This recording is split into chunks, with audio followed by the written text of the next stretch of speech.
Olá pessoal, tudo bem? Aqui é o professor Jefferson e esse vídeo é para dar as boas-vindas para vocês à disciplina de Operações Unitárias 3, que vamos trabalhar juntos nesse semestre. Então o que nós vamos ver nessa disciplina? É um videozinho rápido de introdução, porém prestem muita atenção que lá no final dele, após vocês assistirem esse vídeo, nós vamos fazer um pequeno teste vendo os conhecimentos prévios de vocês. Mas fiquem tranquilos que esse teste é simplesmente um diagnóstico a respeito do conhecimento que vocês já possuem e também que a gente vai falar um pouquinho durante esse vídeo de hoje. Vamos lá então?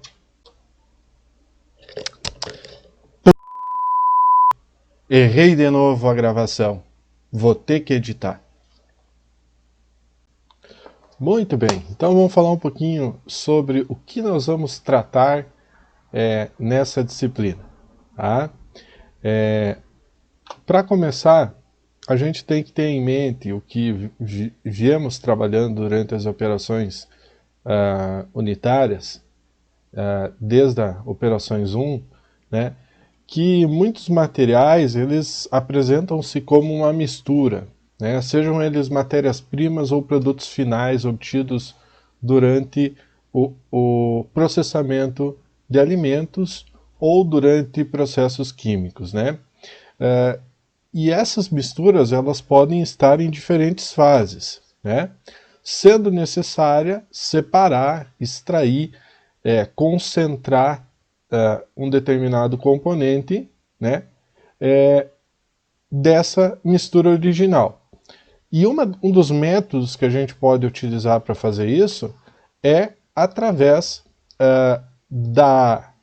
do contato com outra fase. Então, nos processos que nós vínhamos trabalhando anteriormente, a separação era feita ou por tamanho, né, ou por diferença de temperatura de ebulição, né? E nesses processos que agora nós vamos trabalhar, são processos que envolvem o quê? A transferência de massa entre duas fases.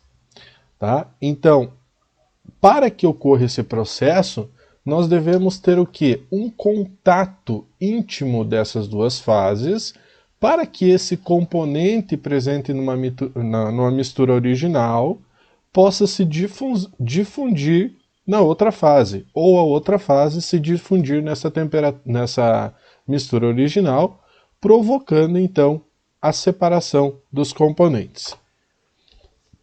Depois disso, a ideia é que essa nova fase formada, né, ela seja mais facilmente separada, gerando então um produto purificado, certo? Bom, mas quais são essas fases, né? Que tipo de pares de fases? Então a gente sempre trabalha com pares de fases mais comuns e quais as operações que a gente tem dentro da indústria química e dentro da indústria de alimento com esse tipo de fenômeno envolvido. Bom, uma das fases que nós temos ou um par de fases, né, é a fase gás-líquido. Né? Então, processos de separação gás-líquido. Os principais processos de separação gás-líquido estão a destilação e a absorção. Nós também temos outro processo que é gás sólido, como por exemplo na operação de adsorção. Líquido-líquido, como as extrações líquido-líquido, extrações com solvente em meio líquido. Líquido sólido, como por exemplo a extração sólido-líquido, que também é conhecida como lixiviação, e também aqui aparece a adsorção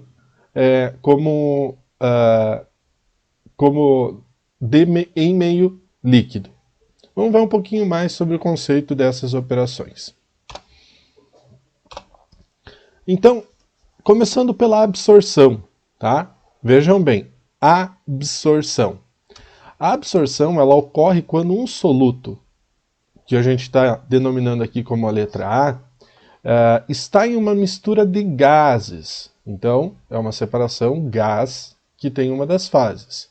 E passa para uma fase líquida, então a outra fase é a líquida, através de um processo de difusão molecular turbulento. Alguns exemplos disso, nós temos como exemplo a remoção de amônia de correntes de ar. Então a amônia, ela ou pode estar na presença da corrente de ar porque ela foi produzida por algum motivo e ela precisa ser separada, né? Ou através de uma contaminação atmosférica. A recuperação de solventes de processos de extração. Então, nos processos de extração, o que é comum utilizar é um solvente. E depois a gente tem que separar esse solvente, que normalmente utiliza outro processo, que é a destilação. Nesse destilado podem sobrar correntes de vapor, né, contendo esses solventes orgânicos, que não podem ser liberados diretamente para a atmosférica. Então eu posso utilizar a absorção como um método de recuperar esse solvente. Tá? A destilação, então, é quando um soluto em uma fase líquida, então temos a primeira fase aqui líquida, é transferido para uma fase vapor, onde ele encontra-se mais enriquecido, por meio de sua evaporação. Tá? Então nessa operação nós temos uma fase de vapor, onde um soluto que tem temperatura de ebulição menor, ele está concentrado, e uma fase de fundo, uma fase líquida, onde esse soluto, né, que estava originalmente nessa fase líquida, ele vai estar menos concentrado. Como exemplos, então, nós temos a destilação alcoólica, tanto para a produção de combustível, etanol, né, também para produção de bebidas, né, na área de alimentos. Nós também podemos falar na destilação fracionada de petróleo, em diferentes frações como gasolina, querosene, óleos lubrificantes, diesel, gás, entre outros, frações do petróleo. Tá? E como eu falei anteriormente, a separação de micelas, óleo hexano, lá do processo de extração, por exemplo, de óleo vegetal. Então, essa micela é uma mistura de óleo hexano, obtido no processo de extração de óleo vegetal, né? E eu posso separar essa micela através de um processo de destilação. A extração líquido-líquido, por sua vez, como o próprio nome diz, ela envolve duas fases líquidas, né? Então, uma fase original, onde eu tenho um soluto de interesse, certo?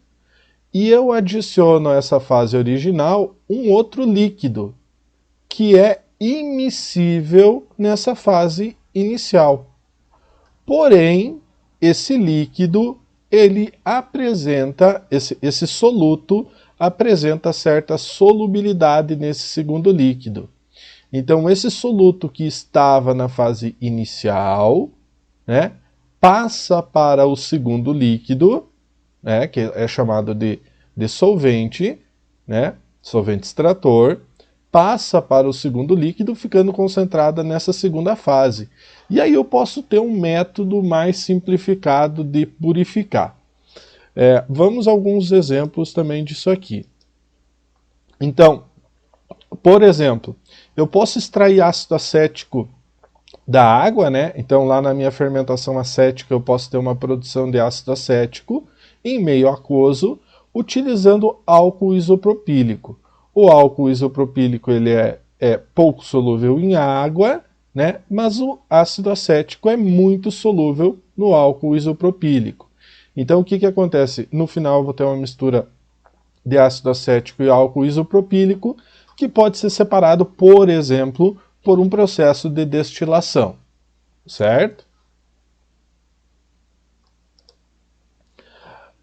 Também na área de antibióticos, tá? Os antibióticos também são produzidos por processos fermentativos em meio aquoso, e eu posso de novo aqui usar um solvente orgânico, certo? Um solvente orgânico que é capaz de solubilizar os antibióticos, mas não se misturar com a água. E depois esse solvente orgânico eu posso destilar ele de novo, tendo o antibiótico purificado. Ou evaporar ele tendo o antibiótico purificado. Ou ainda liofilizar, que aí é um processo mais com menos drástico do ponto de vista térmico, né? Também temos o sistema aquoso binário, conhecido por SAB, que ele é muito utilizado na extração de proteínas, então purificação de proteínas em meio aquosos, né? Então as proteínas em meio aquoso são solúveis, tá? Mas elas têm uma certa tendência a precipitar em solventes, na presença de solventes orgânicos.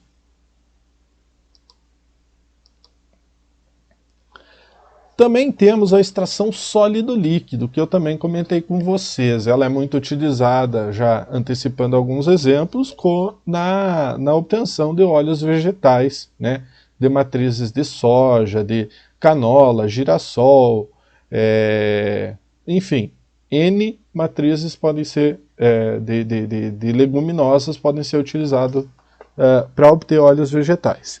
Então, nesse caso eu tenho um soluto que ele está em uma fase sólida, então a minha fase aqui é a sólida, e essa fase sólida, essa mistura é colocada em contato com um solvente apropriado, que então ele lixivia a matriz do sólido, carregando com ele o soluto. Tá? Como eu falei, extração de óleos vegetais com hexano é a técnica mais utilizada, né, industrialmente. Também industrialmente é muito utilizado para remover, extrair a sacarose do bagaço de cana-de-açúcar, utilizando água, nesse caso, né? Então, quando nós temos processos, principalmente a indústria sucroalcooleira, né? Nós temos ali um aproveitamento melhor do caldo de cana, entre aspas, se nós fizer a extração do residual de sacarose que fica aderido à cana-de-açúcar, ao bagaço de cana-de-açúcar, durante o processo de prensagem. Tá? E também uma coisa que tem sido muito estudada, e a gente vai trabalhar um pouquinho lá quando nós falar em extração sólido e líquido, é a extração com fluido supercrítico. E aí tem algumas propriedades bem interessantes aqui que a gente vai estudar lá nesse conteúdo da disciplina. Outro exemplo, café solúvel também é produzido a partir da extração sólido-líquido, seguido de um processo de liofilização. Então, extrai o café, a parte solúvel do café com a água, e depois liofiliza.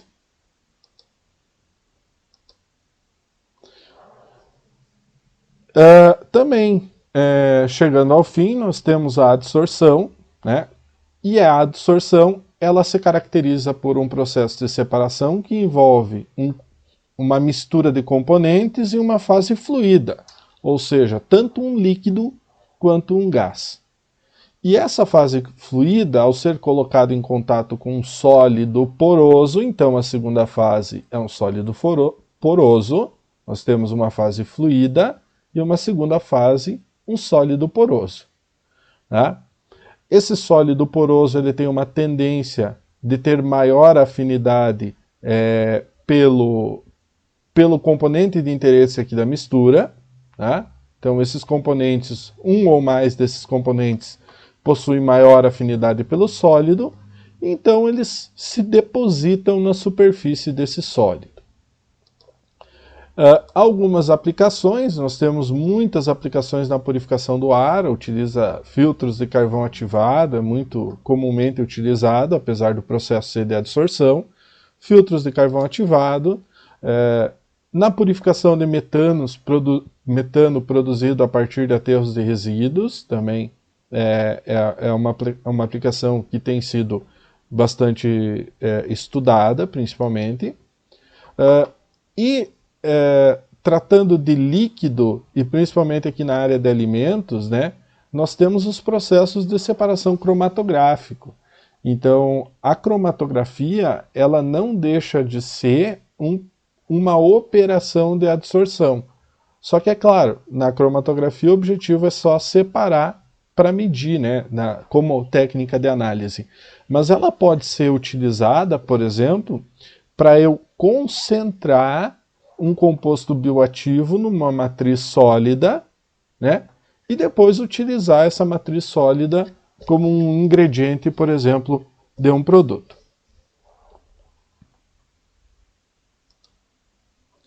Certo, pessoal? Então, nesse vídeo de boas-vindas, eu quis mostrar um pouquinho para vocês o que a gente vai ver para frente. Nós vamos retornar isso durante os conteúdos específicos de cada uma das operações, né? Mas espero que tenha sido possível, né, que vocês já comecem a pensar um pouquinho naquilo que está por vir nessa disciplina.